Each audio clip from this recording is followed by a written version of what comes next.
और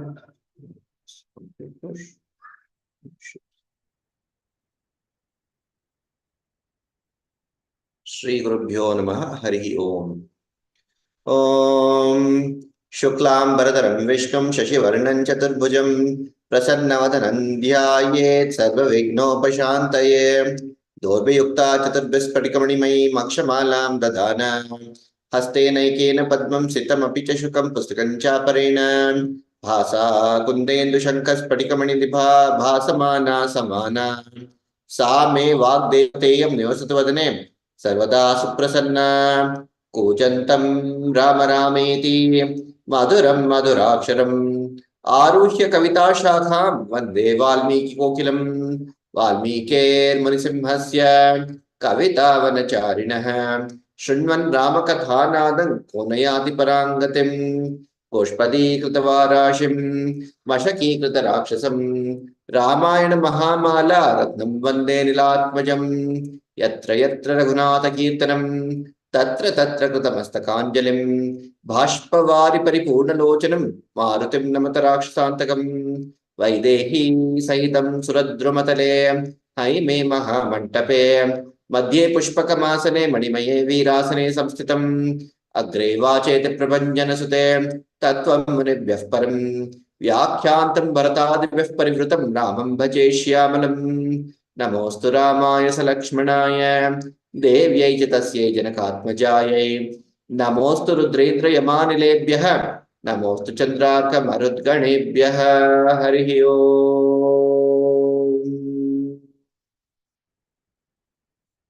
नमः सर्वेभ्यः सुस्वागतम्।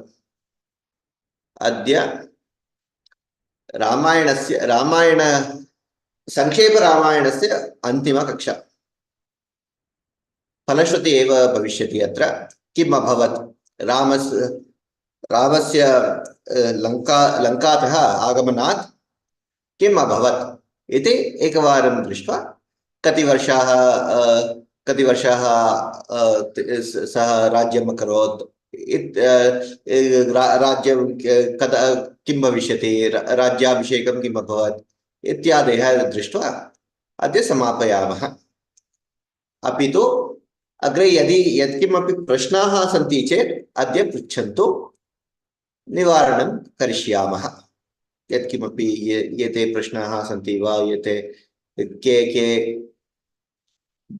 मूल प्रश्नाः अथवा संस्कृतविचारे अथवा कथाविचारे अथवा कथायाः विचारे अथवा अन्य किञ्चित् अपि विचार धर्मशास्त्रविचारान् इति पश्यामः अद्य। अस्तु वा? एकनिमिषं, कुत्र अस्ति?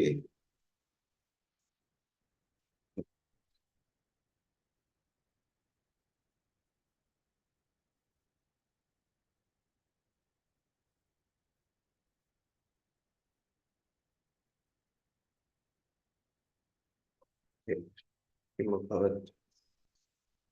नेट्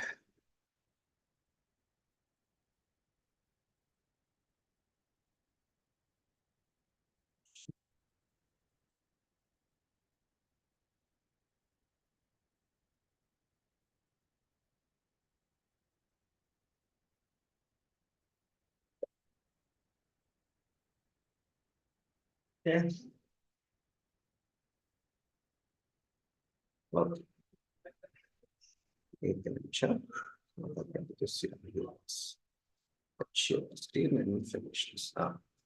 अस्तु, गतसप्ताहे दृष्टवन्तः रामः सीता समेत लक्ष्मण समेत च नन्दिग्रामे आगत्य नन्दिग्रामात् अयोध्यां गत्वा राज्याभिषेकम् अभवत्। तत्पश्चात् किम् अभवत् इति एक श्लोके दृष्टवन्तः। सः राज्यं किम् अभवत् इति अन्यश्लोकान् पश्यामः अद्य। अस्तु, न पुत्रमरणं किञ्चित् द्रक्ष्यन्ति पुरुषाः क्वचित्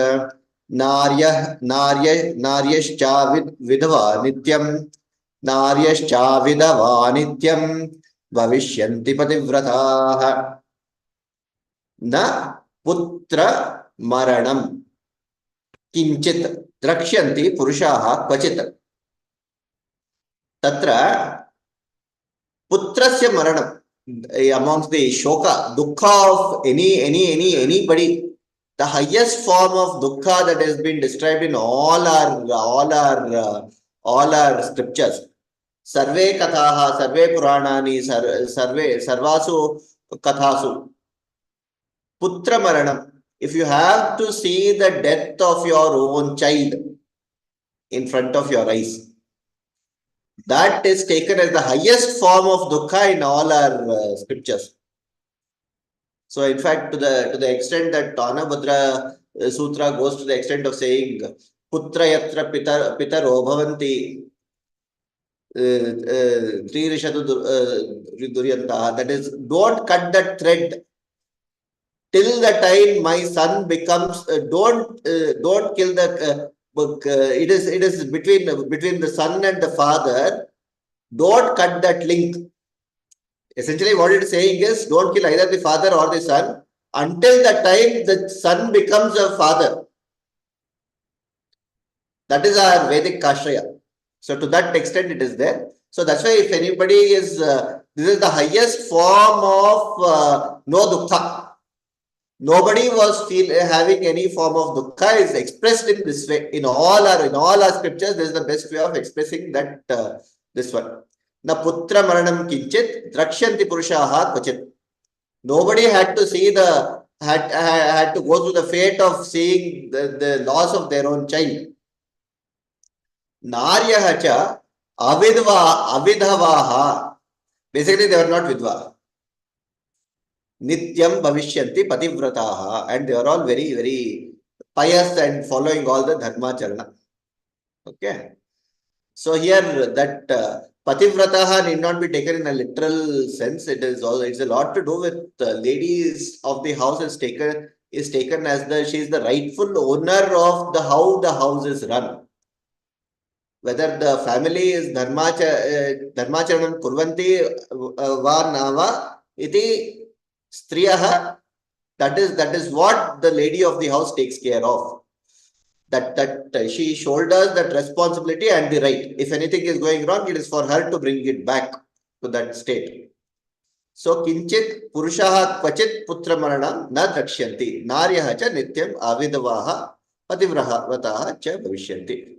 So I don't think there is too much to explain here. We can just go to this. Sutam mrityum loshyanti subhagyavatyaha. Okay, then there is no this one bhavishyanti. Everything is straightforward in this. Any questions?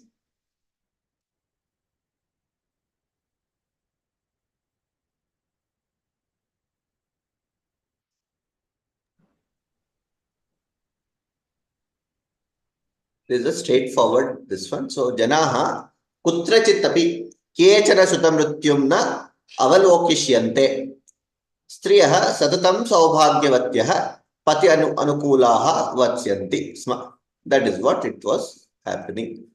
Nacharni jambhayam kinchid napsu majjanti chantavaha navata jambhayam kinchita napi jvarakatam tatha. Okay, I'll do the pradacheda here. It's a little bit this one. Nacha agni jambhayam. Whenever you see this word ja at the end, it is to be inferred that something arising out of atmaja. Okay, atmaja. So jayate, that which is originating out of agni. Anything that is basically there was nothing, no fire accidents. That's what it means. Also, it refers to a lot of forest fires. In those days, it was a lot of forests, and you see the kind of condition that Canada faces every year. Canada and Australia face every year nowadays. So, na agni jam bhayam kinchita, na apsu majjanti jantavaha. See, this is a very figurative way of saying how the jantavaha are any living being. It need not be just human beings, animals, anything. if they are able to drink water in peace without being disturbed, केऽपि आगत्य कुछ यत्किमपि न कुर्वन्ति, that is a no bhaya. Okay, so all these people were able to drink water. That is, if you know, there is watering holes in the forest. So all these animals come and drink. That is the favorite hunting ground for all the other predators. So when that is without fear, if they are able to have it, then it is considered a good state of affairs. Chitrakuta was supposed to be one such place.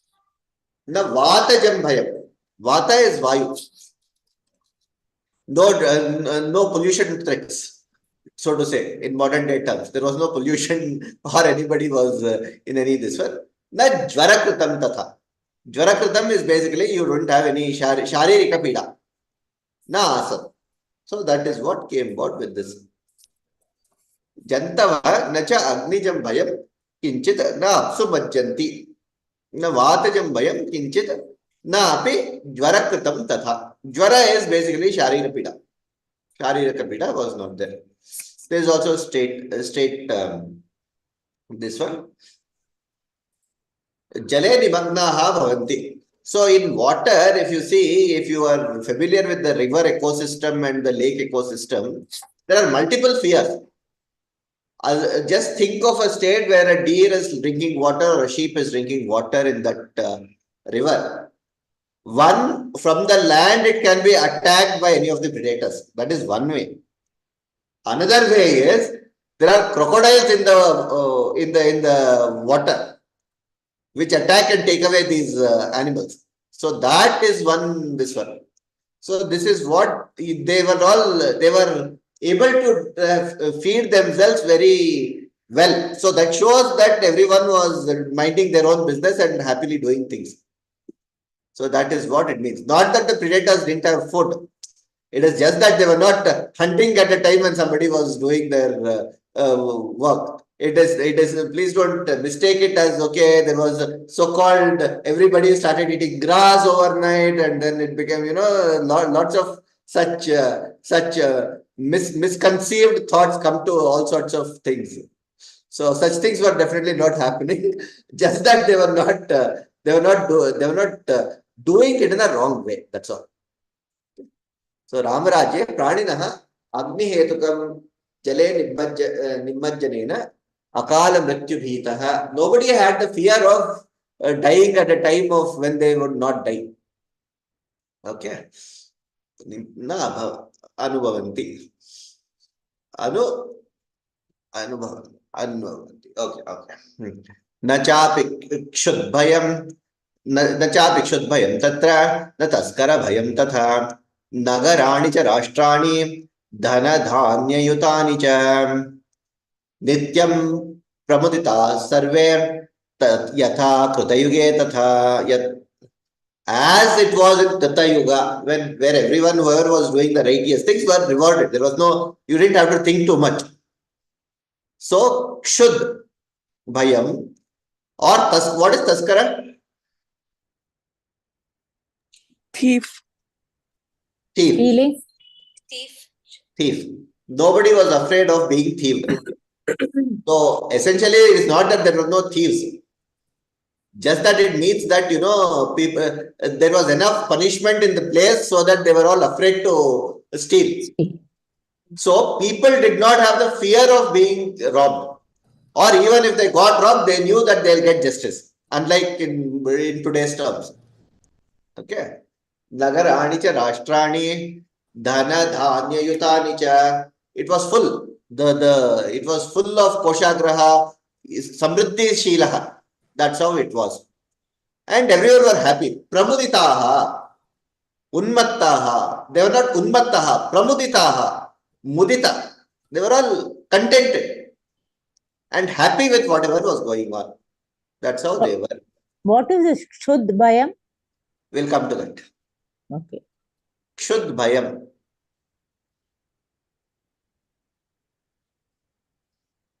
Kshud Bhayam. It means Bhubuksha Trasaha. That is, nobody went Hungry. Hungry. Okay.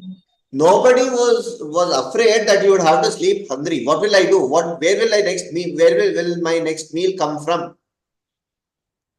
That is why it is very important to have this one where there is hunger is quenched. It is not like give them free food, but there is enough work so that there is nobody going to bed in a hungry form. So hungry, again, there are two forms of it. One where people can earn and get their food. Other form is where there are these people who cannot afford to do that. These people who are jvara vyadi, then old people. All these people were not with any problems of bubukshu. Bubukshu is one who is hungry. Okay. That is what it was. So Rashtra Nagara was full of Sarva Samriddhi Shalinaha. Sarvada. And as it was in Satya Yuga. Remember, this is the end of Treta Yuga. But still it was feeling as though it was the Krita Yuga. That is what it means here. Mahodaya, please say something about the different yugas. What is like the characteristic, etc. Okay, so yugas, good question. See, the thing is, there are as per our scriptures, Bhagavata gives a very good description of the yugas. Okay, so time as per our series of things, as per our scheme of things, is not linear the way we understand it. Okay, it's not a linear cycle. What we know is a very linear cycle that is basically, Bhuta, Bhavishya and Vartamana. That is one form of this one that we understand. For us, time is a cyclical thing. So the concept of time is not linear in the sense that, it is what we understand of time today is linear, unidirectional and going from past to future via present. Correct?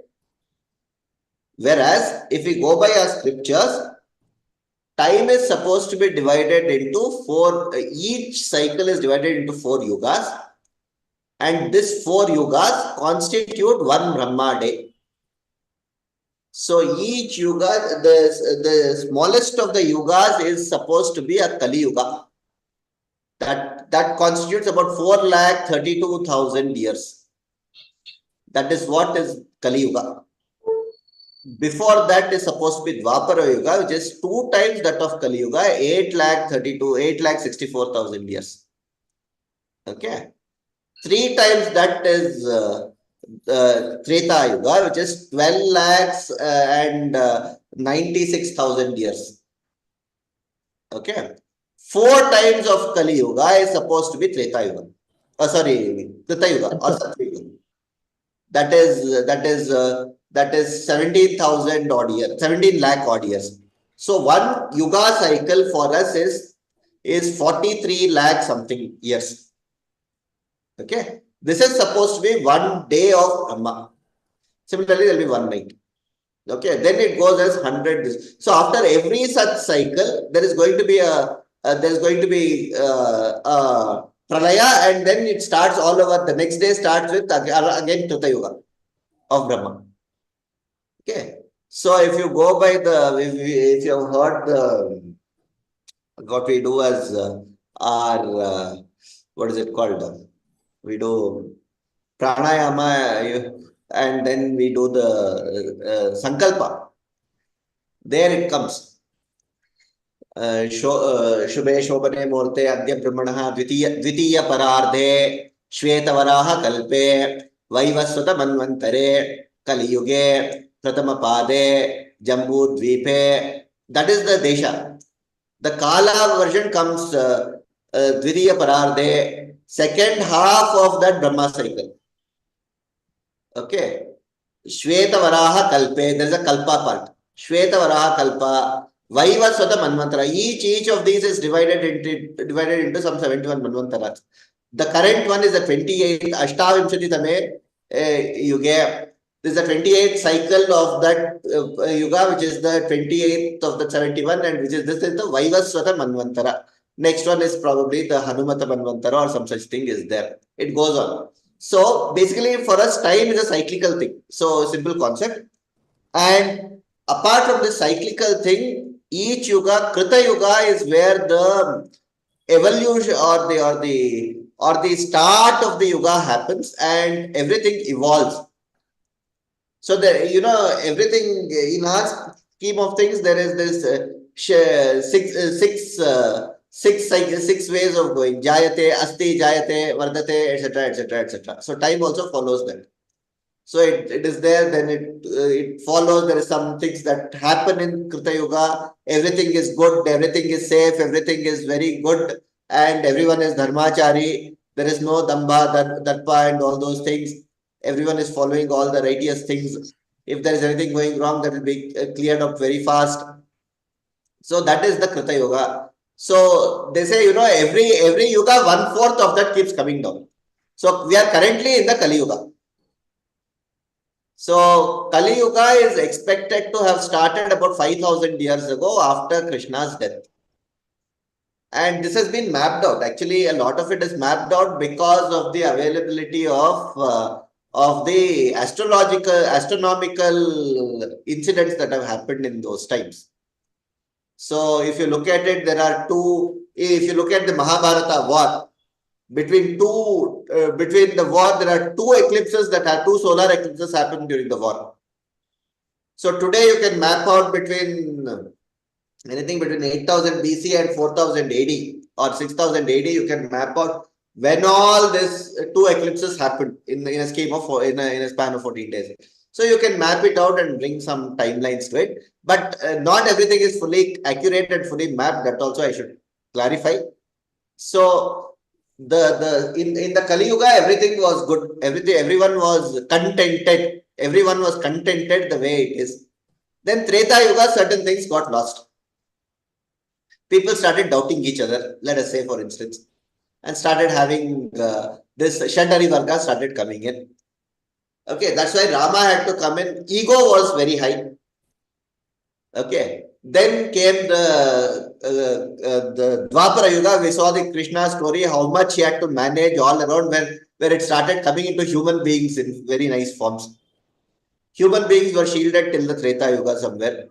In the Dwapara Yuga, this Rakshasa Shandari Varga started being in the humans, started surfacing much higher. Kali Yuga, we know how it happens. Everything is open. So there is so much within and so much without. So that is the way the yugas are described. Jaita Mahodaya, any specific question you have around this?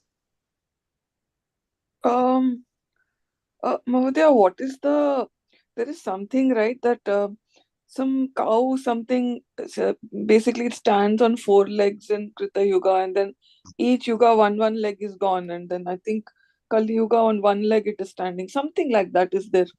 I can't remember. But yes, it's just fascinating to me the way the characteristics, etc., and the way it is looked at as cyclical, which is very, very different from every other philosophy. Yes.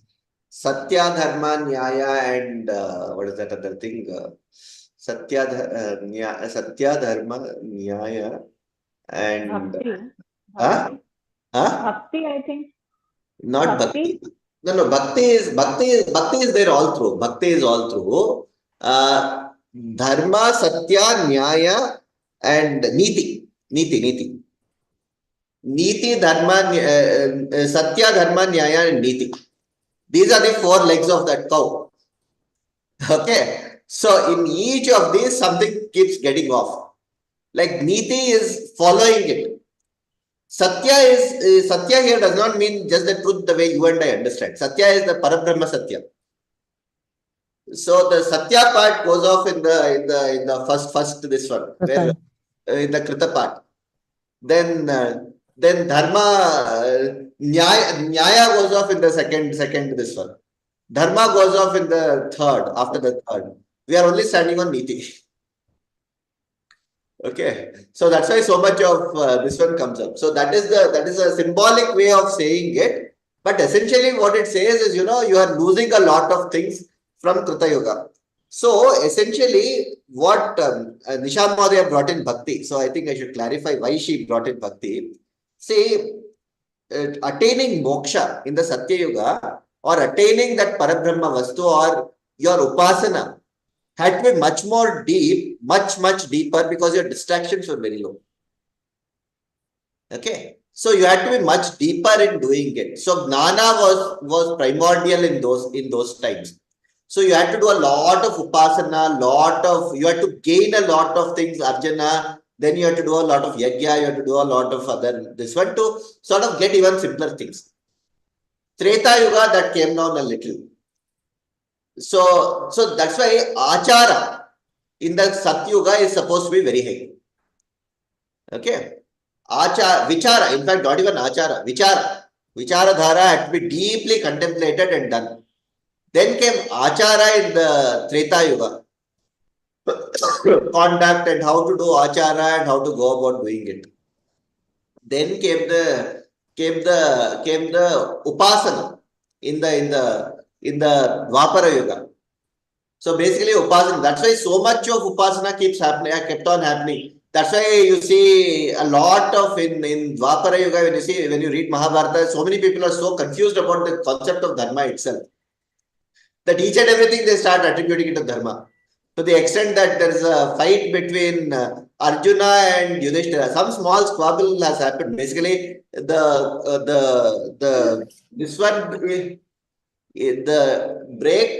what they had decided before the war was Yudhishthira is not a great fighter. So Bhima and Arjuna, either Bhima or Arjuna would be always present with Yudhishthira to protect him.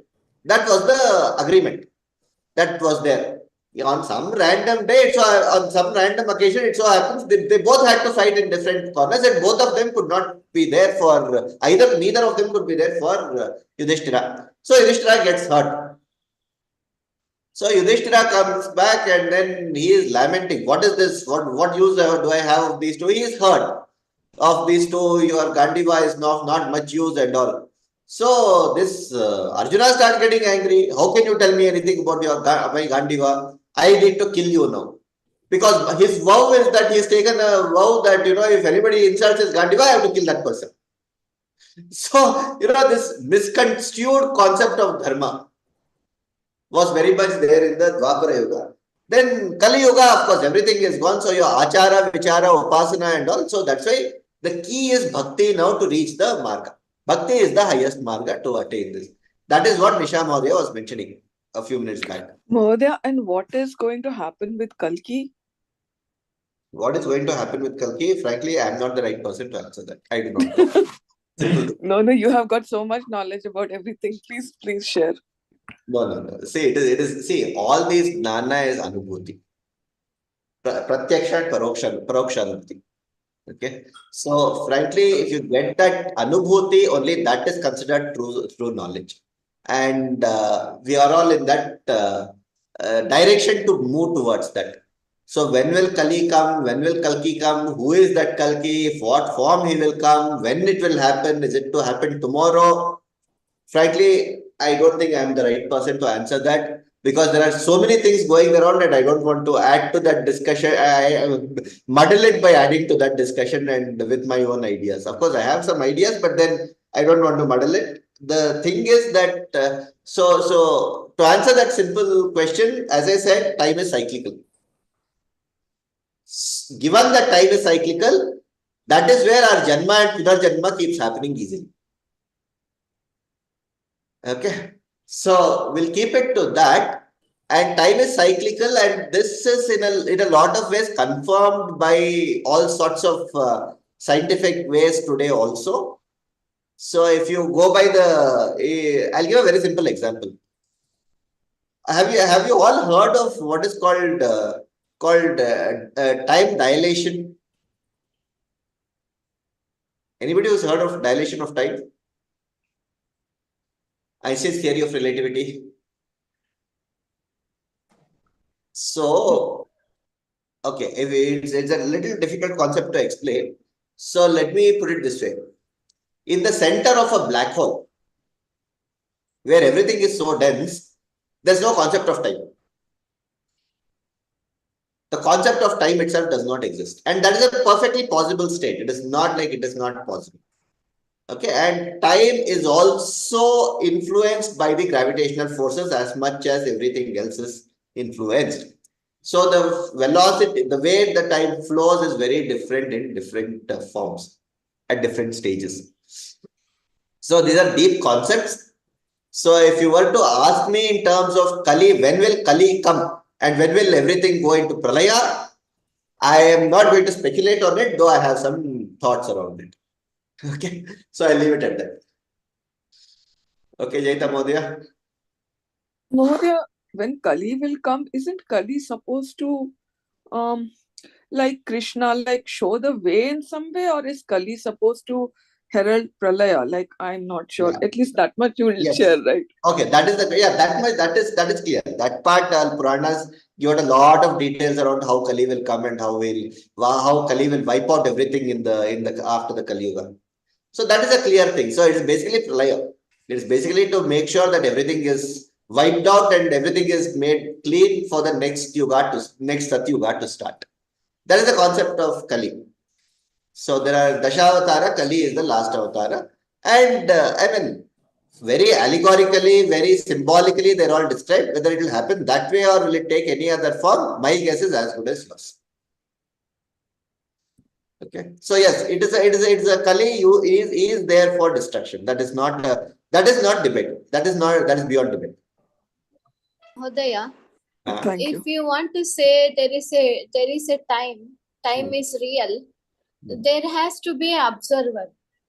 In relative to him, time is there. If there is no observer at all, there is no time.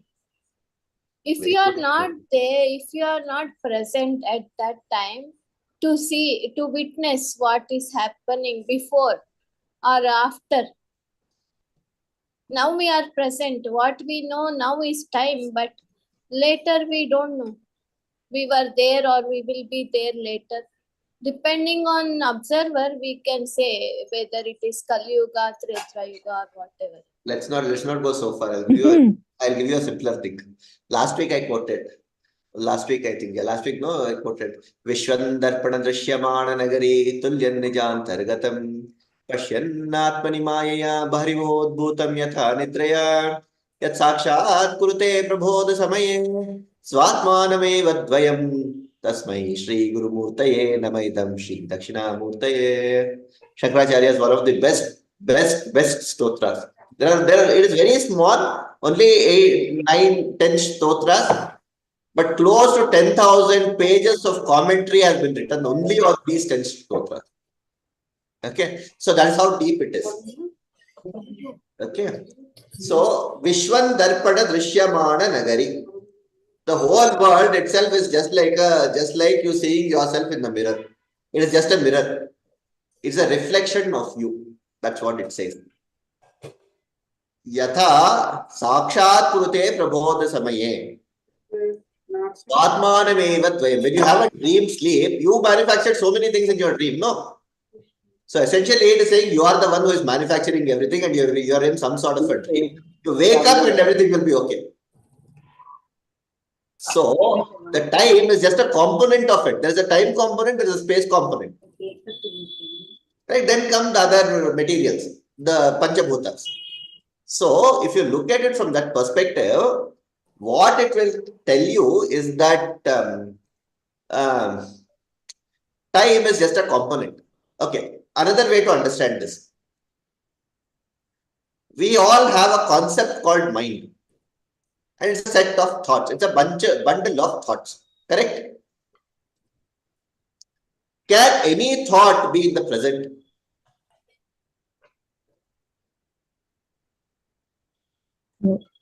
Always passing. Past, it's Past or past and future. Like It's clouds. either in the, correct? It's either in the past or it's in the present. Any thought that comes to your mind or whatever thought comes, it's about a past or it's about the future. There is no such thing that I have a thought of the present. Is that right? Mhm. At present, There are so many sounds coming, so many sensations happening. Correct. That is a sensation. You are perceiving it. Now that converts into a thought. You are absolutely right. That is what Some feelings or some will be there. absolutely. But all those things are either about a past, due to a past activity that has happened, or something that you perceive or in the future it will happen. But let us take a simple example. You do yoga, right? You just let all those senses, sensory perceptions that come, just flow without indulging in them. That is the step one. I didn't understand. Any sensory perception that comes, you just let them pass through without analyzing them. Okay. Can you do that? No. Just pass. Just let it Without- pass. Yeah. How do you do No. that? You in yoga, you do it in many. We can observe. Correct. We can observe, just witness. You'll be a witness to the thought. The step one is being a witness to the thoughts. Yeah. Then slowing down the thoughts. Without getting involved with the body sensation, Correct. we just be an observer. Observe. That is ab initio state. The next state is, what is the next state? You slow down that process. Correct? You will Slow down that process. slow down. Because It will slow down by itself if correct. you don't observe. Right, if you just keep observing, it will slow down by itself. If you don't indulge yourself. But the problem is, without our involuntarily, we start involving ourselves. But suppose we can do that for a long period, and then that goes to zero, that infinitely tends to zero. That is the state where you'll continuously be in the present, because the thoughts itself have slowed down. So that can get you to a state of absence of mind. That is a state where you are trying to evolve. Now you are neither sleeping, nor you are seeing any dream, nor are you awake. You are still awake. Okay, but still you don't have any, you are not perceiving things. That leads you to the stage of samadhi. Okay, at that point, your perception of time is very different, because you don't have a bhuta, you don't have a bhavishya. You are always in that present. If you are on that present at that point in time, which means that there is no past, there is no future. The moment you get involved with one thought or let another thought pass, it is again either in the past or in your moved on. That's a perturbation. So that is why it is very important to understand that the concept of time and space, these are the first two starting points. Space is a starting point for all other bhutas, right? Akashat, Vayuho, Vayor, Agnihi, Agner, Apaha, Apya, Prithivi. We have that. That is the way it comes. So Akasha is space is the first in the scheme of space, and time. That's the other concept. If you can get to a point where both of these are nullified and get to that point zero, that is what you would call as your ultimate play state you have reached. Until I say that I am witnessing, there is an eye. There is an Correct. eye that is Correct. watching. Correct. That is that ahankara. Yeah. That is that ahankara. Yeah.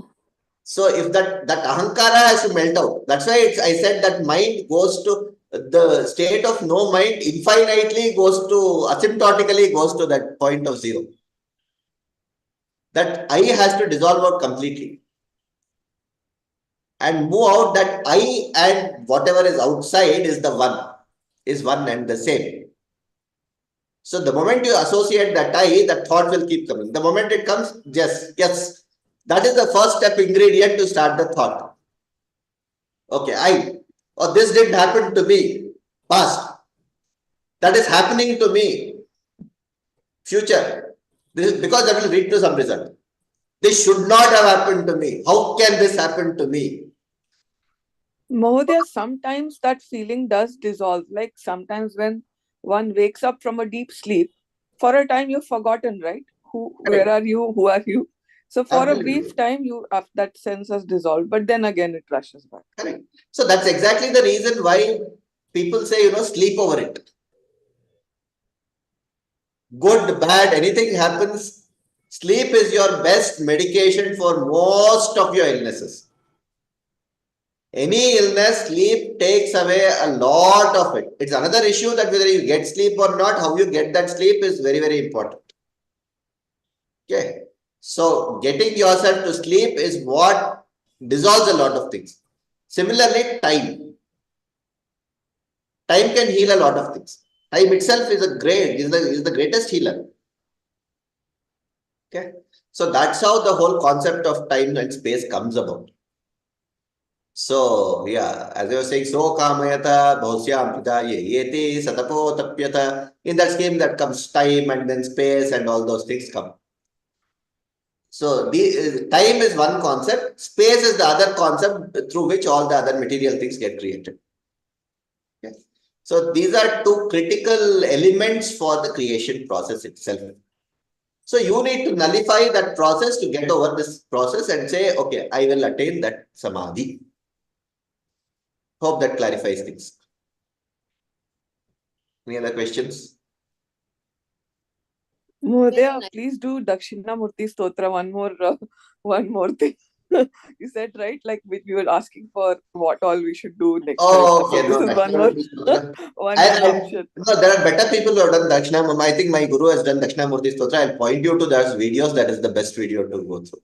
I'll leave it to you. Right. Yeah, Tagapro Mode, you had some question? No, Mahadev, you explained it very nicely. Oh, And clear it is. Good. okay. Thank you. Let's move on then. Dakshinamurti Stotra, I'll send you the video link. Nisha Mahodaya, can you place that playlist? Is she there or she left? Yes, sir, I'll do it. I'll do it. Yeah, just place that Dakshinamurti Stotra playlist. Sure. I think that's a good Yeah. thing. Mohdaya, one question I have. Dakshinamurti, that is the name of a Shiva, right? Like, well, a form of Shiva, right? Because in London Museum, in British Museum, there is a statue of Dakshinamurti, and so beautiful, it is unbelievable. My wish is to sometime get the time and go and sit and just meditate, sit in front of that statue and meditate. Also, there is amazing, display of Ganesha and the Dikpalas. If you can check on the website also. I mean, Yes. it is amazing. I'm sure you must have seen when you were here in this country. It's really beautiful. So that name just reminded me of the Shiva. That's what I mentioned. Dakshinamurti is actually a form of Shiva. He takes that avatara to teach the four children of Brahma. Sanata, Sananda, Sanat Kumara, Sanatana, Sanat Kumara. Okay, so these are the four. So they had no interest in this worldly life. So that's why it starts with Maunam Vyakhyanam Prakritita Vibhava Na Prekshanti Saukhyam. It starts with that, and what is that? Vriddha. What is that? Vriddha Shishya Yuva Guru or Yuva, correct. Guru or Yuva Vriddha Shishyaha. So all the students are all very old. Just a moment. Okay. And all the guru is very yuva, is a very young person, and this one. So if you see the Dakshinamurti Stotra, Jayita Modi, you would have seen four people sitting around him. It Vadapitapi Samipe Bhumi Bhage Nishannam. It's below a people tree, right? And there are four of these shishyas sitting. That is Sanaka, Sananda, Sanat Kumara, Sanatana. Four of them. And below his leg, there will be one smiling child sort of a thing, Rakshasa lying there. What is that? Any idea what that is? That is, you don't know. That is avidya. That is smiling because it knows the moment a little bit of scope is given, it can create havoc all around. Okay, so Dakshinamurti, it says Maunam Vyakhyanam Prakatita Vibhava. So the way it was taught, something was taught to the four Shishyas was Maunam Vyakhyana. The Guru Dakshinamurti did not even speak anything. But the Shishyas understood everything. Chinna Samshayaha. Shishyastu Chinna Samshayaha. Gurostu Maunam Vyakhyanam. Shishyastu Chinna Samshayaha. The students were clear of all doubts, even though not a syllable was uttered by the Guru. That is the hallmark of Dakshinamurti. Everything was transmitted without anything. So that is basically knowing everything about nothing. So that is the whole concept there. It's a very deep, extremely deep concept. And the Dakshinamurti Stotra is very, very, very deep. All of them are this one. The first one itself, that is Jiva Jagatishwara, the first three triad itself gives a lot of deep this one. Okay. So lot of this one is available on Dakshinamurti. So that is what it is. That is what, unfortunately, it is there in the London Museum. It should have been in one of the temples here and being worshipped every day. So that is where it is. Excuse me, I missed that part about the little child who is looking up and smiling. Who is that? Oh, okay. The little child, so it is like there is a little Rakshasa sort of a thing, which is under the feet of Dakshinamurti. I can actually hold on. Let me show you that. Where is Dakshinamurti? I need an image of Dakshinamurti now.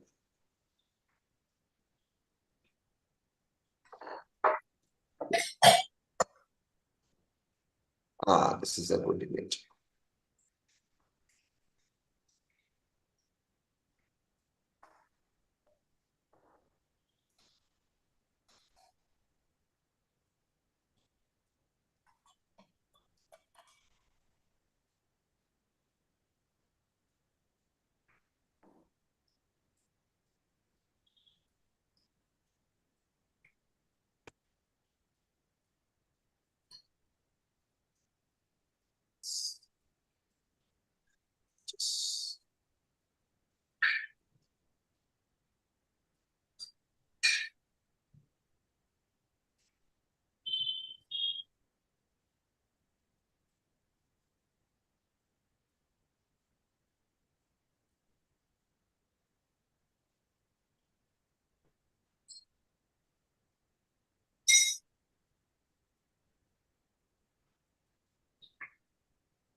Is it going to all Amazon pages?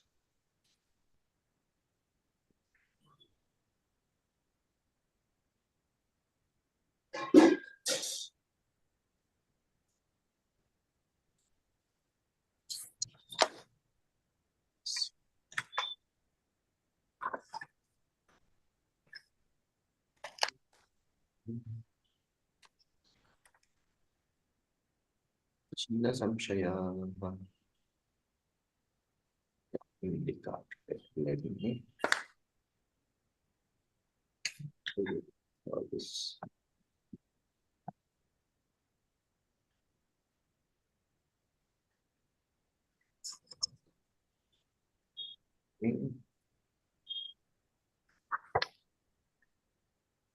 Share this. Can everybody see the screen? Okay. Yes, sir. So this one, see, there are four people: Sanaka, Sananda, Sanat Kumara, Sanatana. Shishya, Gurur Yuva, very young and very handsome Yuva. He is the Guru. Vriddha Shishyaha, all these are pretty old Shishyas. Okay. Gurostu Maunam Vyakhyanam. He is not speaking anything. Shishyastu Chinna Samshayaha. All these people have no doubts. Even though not a syllable is uttered, all the doubts are cleared. Okay. So that is basically they have attained that higher state of Jnana. That's what it means. Now this is this one that I was talking about. See how smiling he is. There is a leg on it. Now imagine somebody is keeping a leg on you and you are sleeping there. Would you be happy smiling with a kirita on yourself and saying, what is this? Only thing that this is avidya. Anybody who just looks at it is sufficient. It will get you into that world of samsara immediately. So that is the symbolism of this whole thing. Vatapitapi samipe. That is the below a people tree. Bhumi bhage rishandam. So this is the full this one of this one. So yeah, here it says 16 years, but Guru Yuva. That is the whole Beautiful, idea sir. of Thank you. This is how it is. No, there also London Museum. I've seen that this one. Unfortunately, it's in London Museum.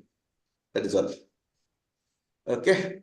So that is Dakshina. There, sir, the smile on the Yes. in the stone, it is Yes. unbelievable how whoever has carved, it is so like how that even it being a stone is transmitting that aura, or it is just living like that. You Correct. get that feeling.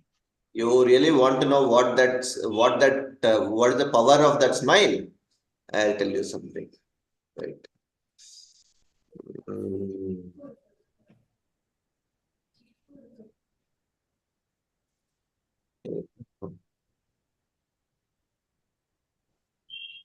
The power of that smile will be, I'll tell you that, imagine.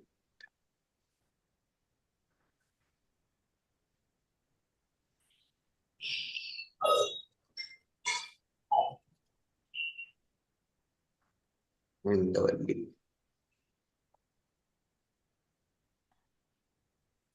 Sure.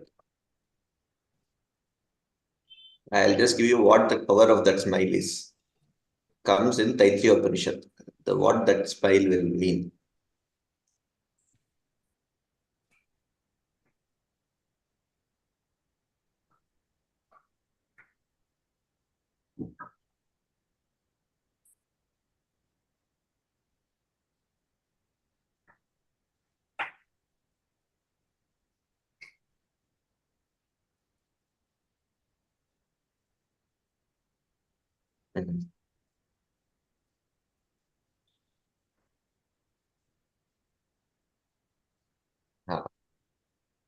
Let me just share this with you.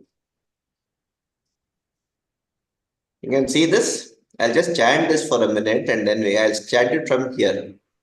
Vishasmat vatah pavate vishodeti suryah Vishasmat agnischendrascha mrityurdhavati panchamaite Saishanandasya mimagumsa bhavate Yuva syat syadu yuvadhyayakah Asisto drishto balishtaha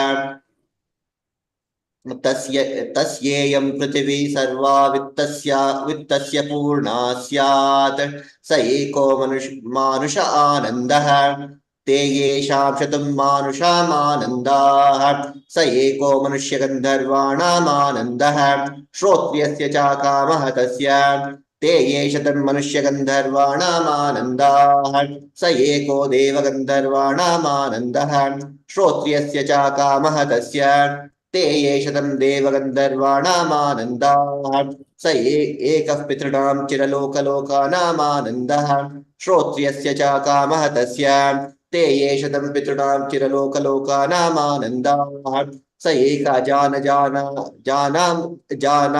जाना देवानामानन्दः श्रोत्रियस्य च कामः तस्य ते ये शतम् अजानां देवानामानन्दाः स एक कर्मदेवानां देवानामानन्दः ये कर्मणा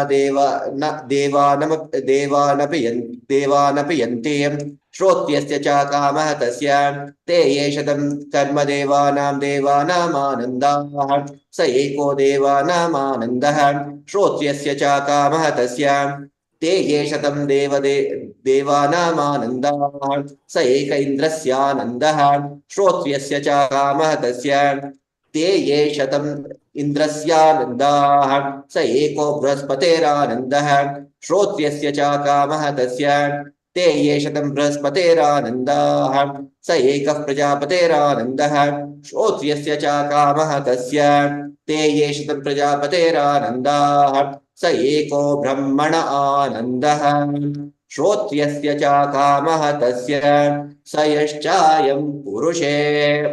Okay, so I'll just stop here. See, if you look at this, it defines the meter of happiness. It's a metric form of happiness. Let me explain this. Okay, sa esha anandasya mimagumsa bhavati. This is how ananda mimamsa goes. Brahmananda Valli. The happiness quotient, if I were to call it, how does it go?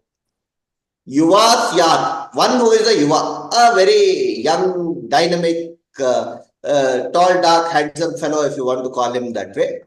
Adhyayaka, who is also well Adhyayaka, who knows the scheme of things, who is very well versed in things. Asishto Dridishto Balishtaha, intelligence, mentally controlled and very Viryavan, who is very, very powerful. Tasya yesham prithvi sarva vittasyam purna syat.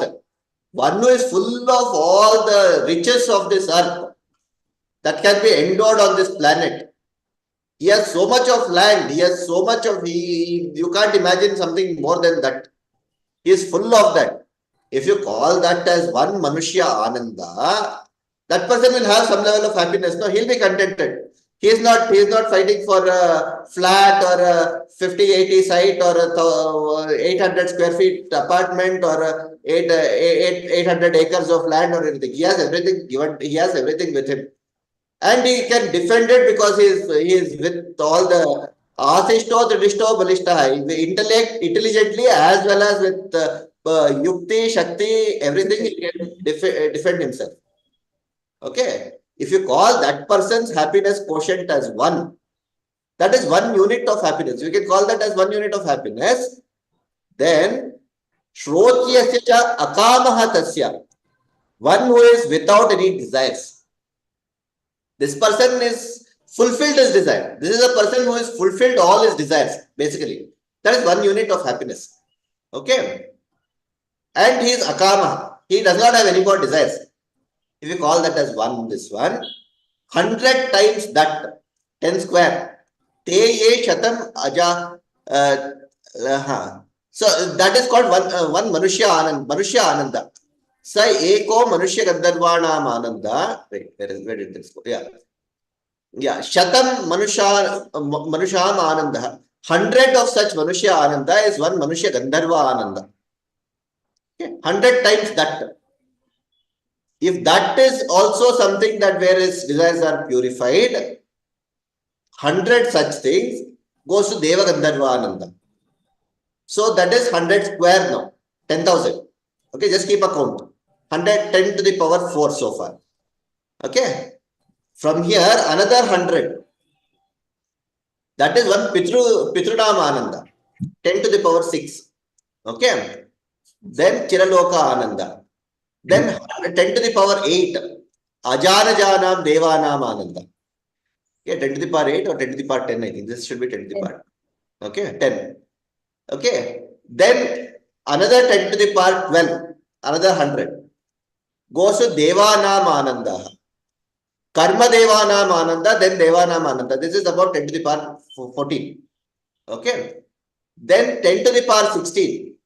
Devanam Anandaha, Indrasya Ananda, 10 to the power 18. This comes to another 10 to the power 20. Indrasya Ananda. Brahaspater Ananda, 10 to the power 20 is Brahaspater Ananda. Square into 100. 100 times that, 10 to the power 22. If you take 10 to the power 22 times the Ananda of one, that Manushya who is with all his desires quenched, is the Ananda of Brahmana Ananda, that Purusha. That is the smile that Jayita Mahodaya is describing right now. Thank you, Mahodaya, for quantifying. Yeah, that is amazing. Thank you. That comes, that's how it is. That smile is visible. So if you look at a true sadhu or a sannyasi who is well versed with it, The eyes are deep and you can see a deep level of contentment and a deep level of mandasmita. That smile is something very captivating, very, very different. And Mahodaya, the sculptor who has made that statue, they also must have reached that level of knowledge, right? To be able to transmit to everyone, right? That whoever is seeing That is sadhana. That is sadhana. Nothing else. Mm. Nothing but that sadhana. Mm. That is nothing but that sadhana. No, why go so far? Even just the Rama statue that was there, that has been put out in Ayodhya, the day before the eyes were carved out and before the eyes were put out and the day after the eyes were out. So it is very, very, that is very deep in itself. The eyes were covered for that short period. And then when the eyes are revealed, it is very different. So that requires a very different level of, sadhana, nothing more. You can't do anything with just sitting and doing it. Okay. So shall we move on? We'll finish off this whole thing. Yeah. So, अष्टमेधशतैरिष्ट्वा तथा बहुसुवर्णकैः कवां कोट्ययुतं दत्त्वा ब्रह्मलोकं प्रयास्यति असङ्ख्येयं धनं दत्त्वा ब्राह्मणेभ्यो महायशाः राजवंशान् शतगुणान् स्थापयिष्यति राघवः चातुर्वर्ण्यं च लोकेऽस्मिन् स्वे स्वे धर्मे नियोक्ष्यति. The last line is very, very important. Chaturvarnyam, all the four varnas in that loka were following their dharma to the T, crossing the T's and dotting the I's. They were doing, everyone was doing their dharma right. And how was that achieved? 100 Ashwamedha Yaga. Okay, here this one. इष्ट्वा तथा बहुसुवर्णकैः दान गवां कोट्ययुतम is कोटि अयुतम 10,000 crore दत्वा ब्रह्मलोकं प्रयास्यति असंख्येयं धनं दत्वा ब्राह्मणेभ्यः महायशाः is basically referring to Raghava here. राजवंशान् शतगुणान् स्थापयिष्यति राघवः. See, the idea of how do you ensure you have the adipatya of all the land, the concept was invade, either you could go directly fight with them and take over the land, or you could do an Ashwamedha Yaga and get people to surrender. So this was the minimal damage that can be created. So you said, okay, I'll do an Ashwamedha Yaga, let the horse go, wherever it goes, if anybody stops, I'll go fight. This was one of their ways of doing it. Now this got polluted by the Dwapara Yuga. That's why we had so many Ashwamedha Yaga of this fellow Yudhishthira doing and so many things happening to fight and all those things. It was all going on that way. Now, please remember, with any yajna, it is the dana that is most important. The kind of dana that is given is what makes the yajna very critical. Without dana, yajna has no standing, absolutely no standing. In any of the Vedas, nowhere will you find that with a yajna being done without dana. Okay. Again, there are rules for dana. How do you give? Shraddhaya deyam, ashraddhaya adeyam, shriya deyam, hriya deyam, bhiya deyam, samvida deyam. Okay. Shraddhaya deyam, give it whole lot of shraddha. Ashraddha, then it qualifies. Ashraddhaya deyam. If you don't have shraddha, don't even give it. It is better not to give rather than giving without shraddha. Shriya deyam, fully you give. Hriya deyam, have sankocha when you are giving. What will the other person feel if you are giving? Have a level of fear. What is that other person going to think? Is that the right kind that I am giving? So all these things come in. So given that, he became Rajavamshan Shatagunan Sthapaishyati. He was able to do that ruling with this. This is what was very critical. Okay. Okay. Mahayashaha, Mahakirtihi, Mahayashas. Okay. One question for you. One question for everyone. There is an Ishtva here. Correct? What does Ishtva mean here? Samskrite Ishtva kim? What do you think is Ishtva?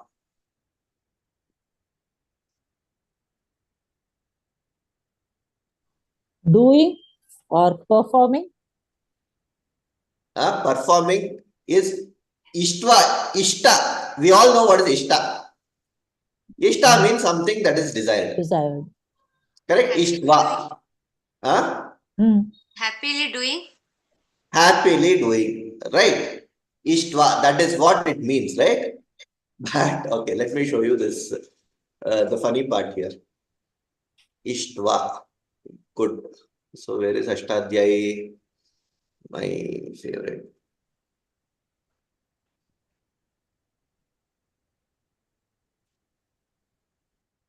Where is this Ishtva? Yeah, share screen.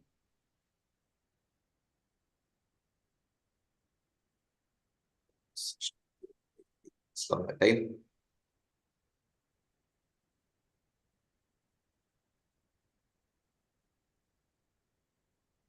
Is it making out?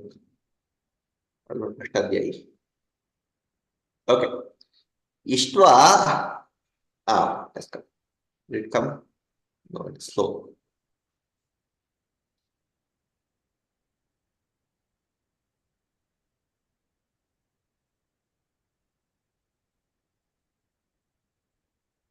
Okay, we'll come back to this. No problems. It's fine.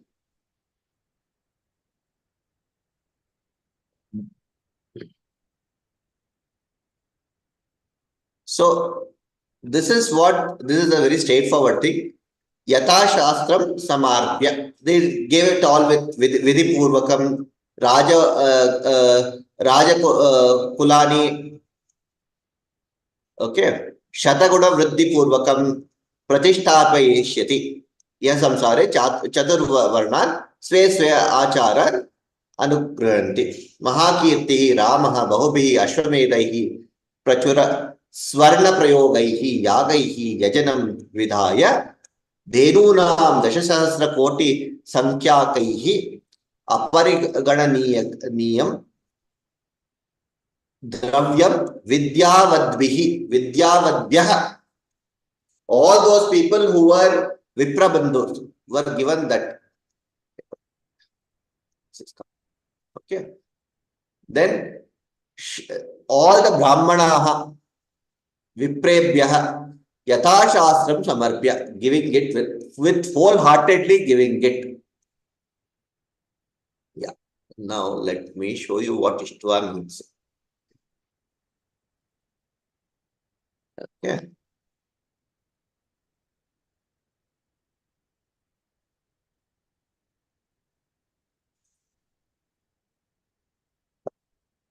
Ishtva. See, Ishtva can come from three different dhatus. Can come from Ish dhatu, to wish or desire to want, or to repeat something, or it can also come from Yaj dhatu.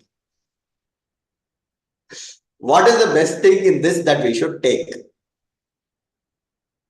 Ishtva here means he conducted so many yajnas. To repeat, that means. This is To repeat. Yaj dhatu. Sacrifice, offer. Okay.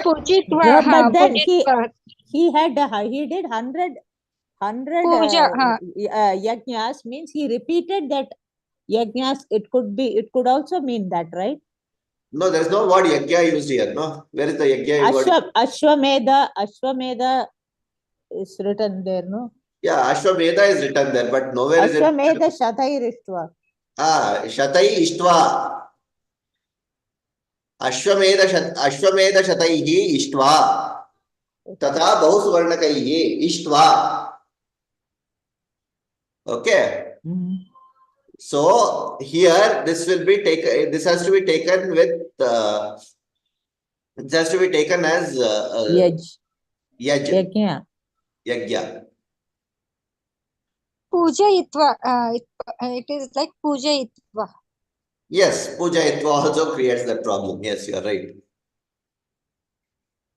So Sanskrit, these are things, these are nuances which you will sort of have to know a little bit more. This is where Dhatu Pata will help quite a bit.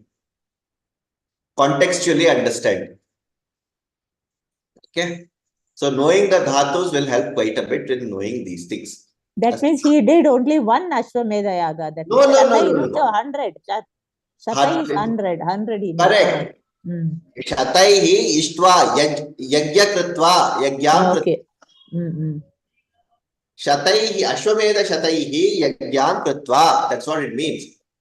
Okay. Ishtva. Bahusuvarnakaihi yajva. Having given those many. Okay. So that's why it is yaj plus tvanta prayoga. Yajanam vinaya. Mahodaya, what is the significance of dana? Why is this dana required in this magnitude? What is why? Any yajna, see, why are yajnas? The concept of yajna, if you understand the concept of yajna, there are two levels to it. One is as described in the Karma Yoga. Okay. Then the other one is as described in the Karma Sannyasa Yoga. Jnana Karma Sannyasa Yoga, sorry. Jnana Karma Sannyasa Yoga in the 4th chapter of Bhagavad Gita. So, yajna is that framework of give and take, as Krishna describes it. I give something, I offer something to the bhutas. The bhutas give me something in return. Correct? Now, this is the this is the framework.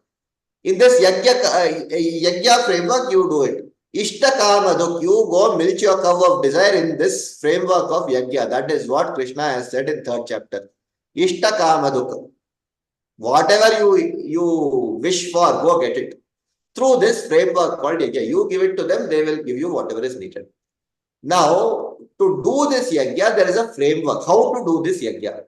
Rules, prescribed rules. Because if you do it wrong, it's like going to a chemistry lab without any preparation, without your glasses, without your lab coat, without your gloves, and worse, without an instructor. You know what will happen then? Boom. It'll be fun. Just that if you come out alive, it is fun for everyone. If you don't come out alive, then well, it's tragedy. That's all. It is fun for everyone because everyone will see the lab blowing up. That's about it. Correct, no? Is that what happens? So the key is having the instructor around. So similarly, in a yajna framework, things can go wrong if you do it wrong.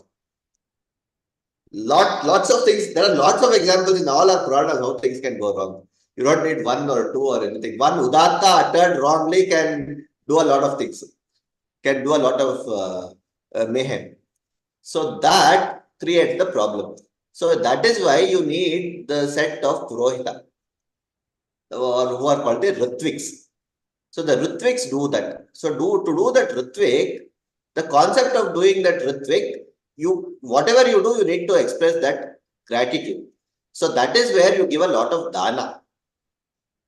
Otherwise, the whole concept of yajna says because at the end of it, the Ritvik is doing it on your behalf, Yajamanasya Sthane is doing it. So he will get all the karma, he'll take it with him and go away. He has to give it to you, no? So that is the symbolic framework, but the dana is very critical. So essentially it is to share. Otherwise, why do you need so much? So they do Putrakamishti Yaga. If you read Ramayana, you figure out what is the cost of that Putrakamishti Yaga. It is not something that anybody less than a king can ever do. There are so many things, so much of preparation is needed. Rishya Shringa, the horns of this one have to be filled with gold. So if you are doing that, they're all Kamya Karmas. Kamya Karma, then all these things will require that. So there you need to give a lot of things to get something out. So it's basically a give and take. Dana is very critically described in all through our scriptures. That is where you get the punya from. Okay. So that is where the karma concept comes with dana. Very clear. No second thoughts about it at all. Any other questions? Ashwamedha, Shata Ashwamedha means 100. 100, yeah. Then Shata, Yeah, if someone do, he will get Indra Padavi. Indra, yeah, that was resolved by Nahusha, no? That, Yeah. not Nahusha, who was that, not Dilipa. Dilipa, Raghu, I think. no, not Raghu. This Raghu one. or Dilipa. Dilipa's Dilipa. son was Nahusha. Hmm. Not Nahusha, yeah. Sagara, sorry, not Nahusha. Sagara did that, no? That's where all that horse was stolen and taken away and hidden. By Stolen by Indra. Indra. Yeah. Yeah, Indra. That is Sagara. Sagara did that. Last year we saw that in Gangavatar. Gangavatar. So that's why it was hidden and then it came and all that. That got resolved. There is a way to, that. So the end boon that he asks for is, that Indra, the Yajna should be complete, but the Indra should not be defeated. So that gets resolved through it. So he says you don't sacrifice the final horse, but sacrifice something instead of that, or some such concept. They work out Indra and this one work out a compromise to do something. So that is resolved. So since then, Shata Ashwamedha Yaga has been going on. So these are the technical details of that yajna, which people would do it. Okay. So this is how it happens. Okay. महाकीर्तिः रामः बहुभिः अश्वमेधैः प्रचुर स्वर्णप्रयोगैः यागैः यजनं विधाय धेनूनां दशसहस्रकोटिसंख्याकैः. So you need to give that dana, and how should you give that dana? There is a very prescribed format which says, Shraddhaya deyam, Ashraddhaya adeyam, Shriya deyam, Priya deyam, Dhiya deyam. While give it with Shraddha. Don't give it without Shraddha. Then Shriya deyam, give sufficiently. Sufficiently is the key word. Hriya deyam, wholeheartedly. Then Bhiya deyam, with a sense of fear, lajja. See if that person who is accepting it feels, is he feeling demeaned while accepting it? Don't give something that will demean him. Oh, you are giving because you have, don't show that aham. Okay. So, samvidadeyam, wholeheartedly, openly, khulke do, that sort of a thing. So there is a very, very deep this one. So only Rama can give all these things to people in such way. So that purity of heart is very important while giving dana. So it is not like I call somebody home and say, hey, you know what, I cooked something and giving you that. That doesn't work that way. So there's a very deep science behind it.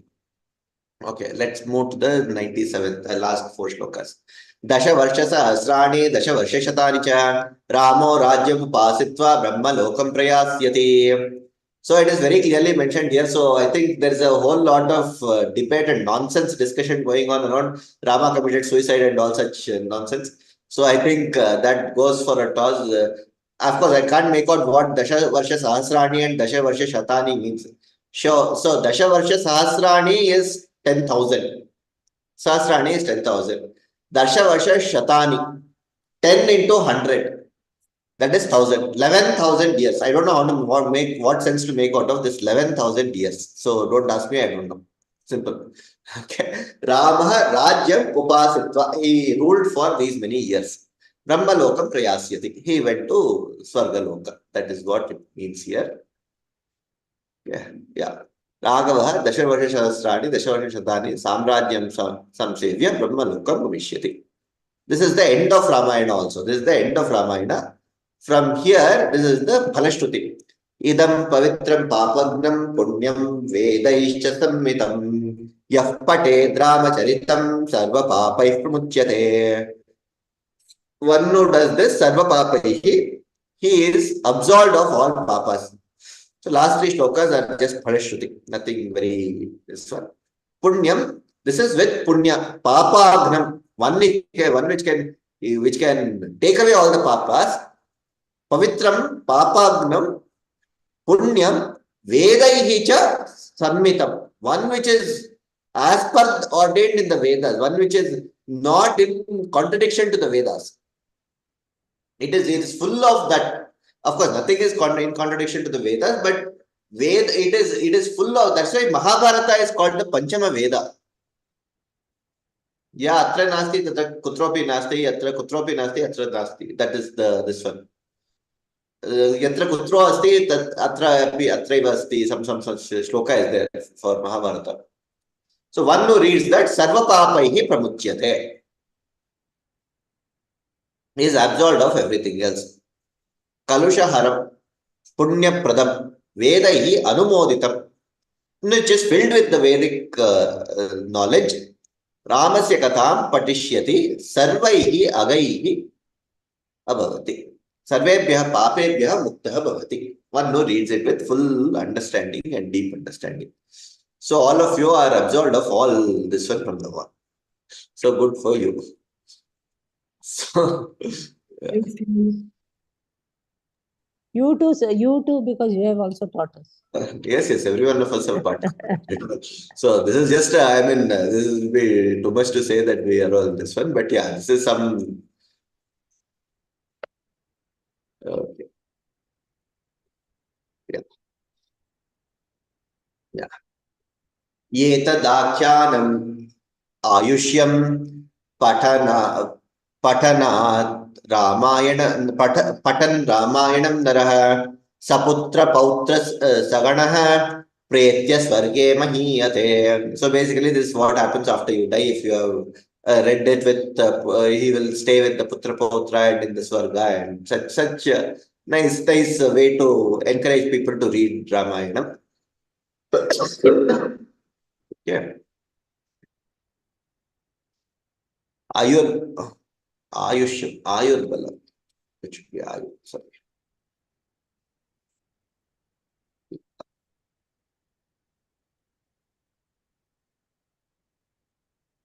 Okay. Idam.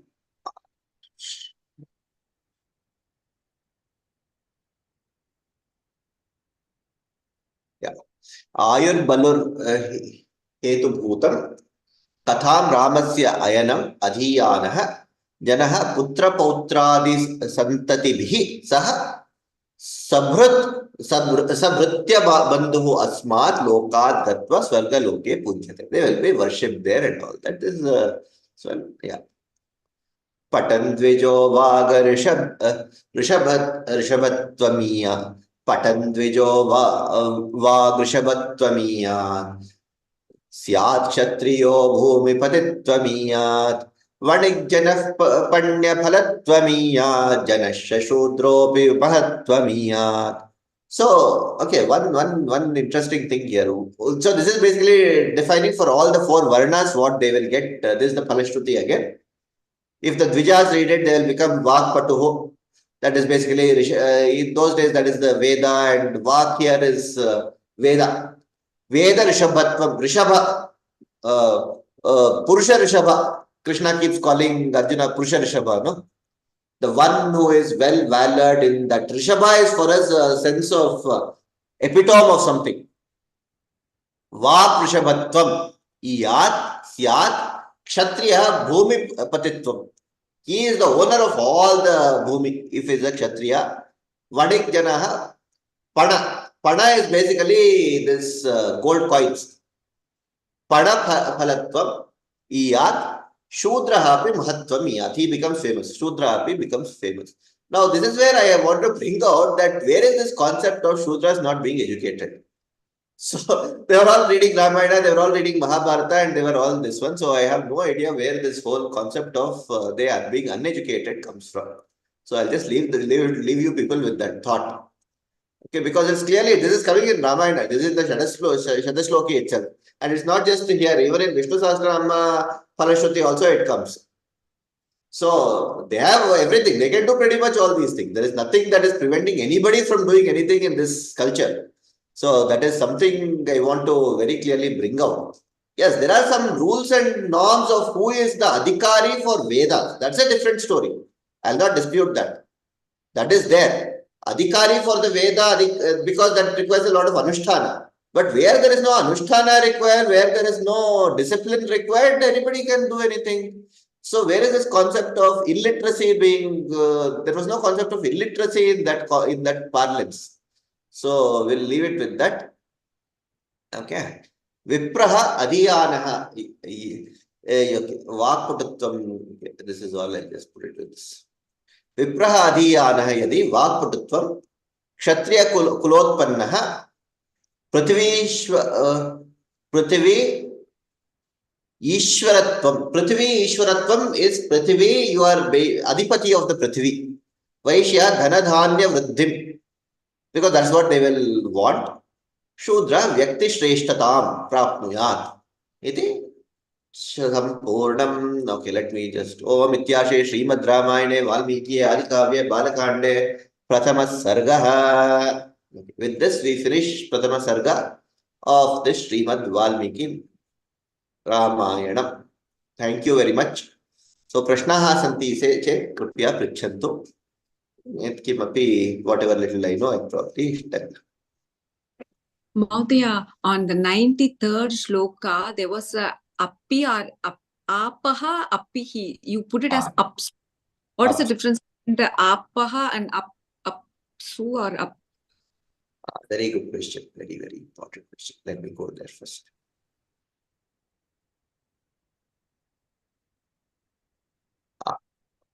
Apas.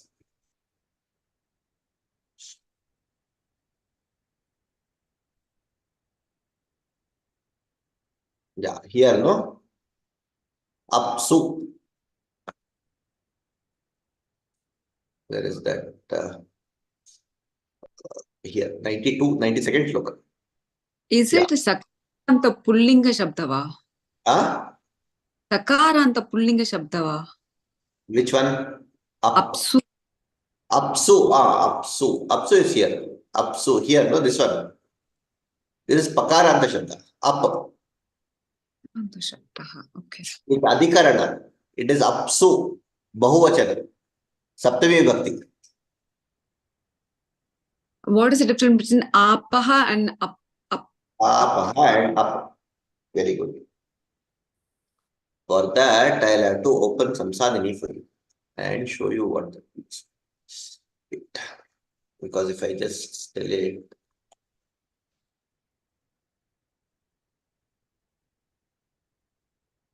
So.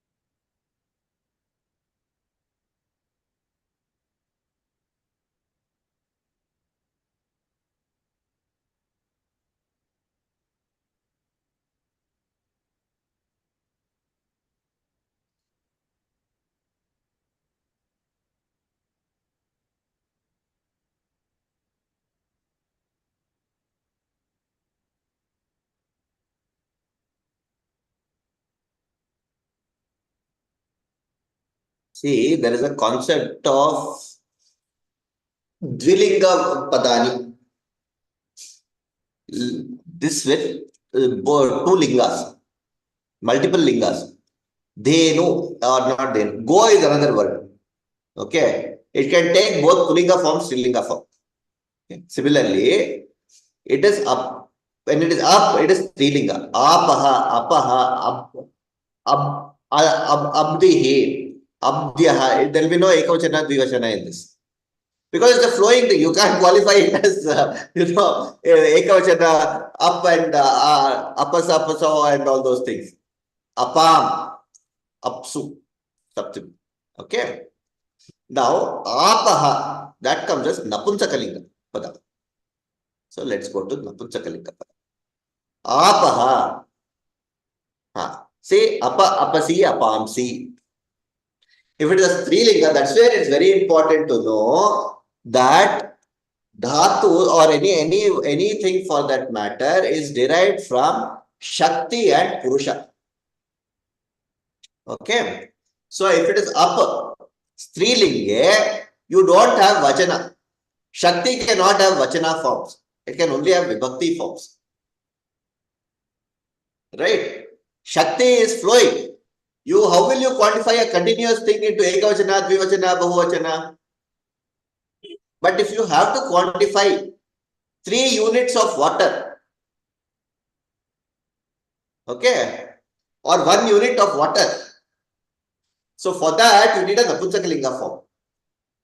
Apaha, apasi, apamsi, apaha, apasi, apamsi, apasa, apobhyam, apobihi, apase, apobhyam, apobhyah, apasaha, apobhyam, apobhyah, apasaha, apasoho, apasam, apasi, apasoho, apasu. Apasu. See here is apasu. It's not apsu.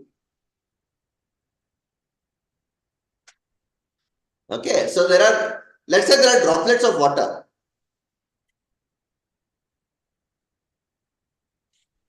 Correct. So that is where I'll show you another one. Let us take Go. Go will give you. Okay.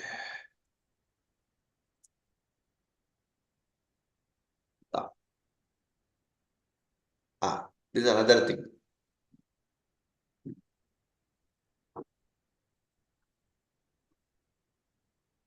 What happens? Yeah, here. See, Go can take a Pullinga form. Gau, Gavau, Gavaha, Gam, Gavau, Gaha, Gava, Gobhyam, Gobihi, etc. Okay. Similarly, Go can also take a Strilinga form. Gau, Gavau, Gavaha. Very similar, but see, it can take a Strilinga form. Whenever you are referring to Prithvi or you are referring to cow. So let's go here. Wait, in fact, let's do this with Amara Kosha. Amara Kosha will give you something better. You're able to see this? I don't know how to increase the size here. Okay. Okay. See, just for Go, you have so many arthas. Bhumi is one artha. Vrishabha is another artha. You can actually have you can call Go. Vrishabha also as Go. See, Moheyi, Saurabheyi, Go, Usra, Matru, Shrungini, Arjuni, Rohini, Ida, Ila, Surabhi, Bahula. This is all for Go. This is all, sorry, this is Go. Vrisha, okay. Ukshan, Bhadra, Bali, Varda, Rishabha, Vrisha. Where is this? Saurabheya, Go. These are some of those terms which can take both Pullinga and Strilinga or Pullinga and Napunsaklinga, Strilinga and Napunsaklinga forms. But Mahodaya, Vrishabha is possibly a male cow, right? When it comes to Go, See, contextually we use it as female, no doubt. But as per Amara Kosha, I have taken Amara Kosha here. Okay, it can be classified in the Vrishabha Varga also. That's what it's saying. It is not necessarily that you need to have it as this one only. Okay, I'll go down. Wait. Banaha. Now this is clearly in the Varga of Pullinga. Okay, so you can have Prushtag, Bana, Vishikha, Ajih, Maga, Khaga, Ashuga, Kalamba, Margana, Shara we know, Shara is Bana, Ropa, Ishu, Sayaka, Shri Mukha, Go, Kanda, Vajin, Kimsharu, Pradara, Swaru, Pilu. Okay. In Ramayana, we have Akshaya Sayakau. Yes. Indrasya Vajrayudham is also called Go. Okay. Then it can also be Jala. See, this is a Napunsakalinga Pada, by the way. Jalam is a Napunsakalinga Pada. So all this will come as Napunsakalinga. Up, Var, Vari, Salila, Kamala, Jala, Payasa. So again, Jala is another Paryayavachi Pada for Apas. So that is again Napuntakalinga. Jalam, Jale, Jalani, it goes that way. Okay. So all these, this is why it becomes important for us to understand the Samskriti behind it. Because for us, Shakti and Purusha, if you have that, this one, then you can classify it and you can generally take a good guess on what it is, what is happening there. In this case, he was referring to flowing water, apsu. See, water droplets usually don't create so much of a problem. Vyadi is caused by apsu, flowing water. You drink from flowing water, no? So that's how it came. Okay. Okay. Any other questions? I think we'll stop for now.